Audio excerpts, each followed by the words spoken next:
జలుబు వచ్చినప్పుడు లేదా జలుబు రాకుండా ఉండేందుకు తీసుకోవాల్సిన ముఖ్యమైన జాగ్రత్తలు ఇవి.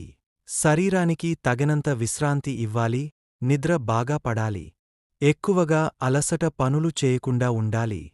అల్లం టీ, నిమ్మరసం, తేనె కలిపిన వేడినీరు, మిరియాల కషాయం వంటివి తాగడం ఉపశమనం ఇస్తుంది. చల్లని నీళ్ళు, ఐస్ క్రీం, చల్లటి పానీయాలు తప్పించాలి. పౌష్టికాహారం, పండ్లు, కూరగాయలు ఎక్కువగా తినాలి. విటమిన్ సి ఎక్కువగా ఉండే నిమ్మ, కమల, ఉసిరి వంటివి తినడం మంచిది. చల్లని గాలిలో నేరుగా ఉండకూడదు.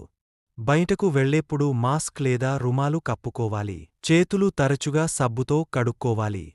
జలుబు ఉన్నప్పుడు ఇతరులకు దగ్గరగా వెళ్లకుండా ఉండాలి. వేడి నీటిలో పుదీనా ఆకులు లేదా నీలగిరి నూనె వేసి ఆవిరి పీల్చితే ముక్కు దిబ్బడ తగ్గుతుంది. డాక్టర్ సూచించిన మాత్రలు లేదా సిరప్ మాత్రమే వాడాలి.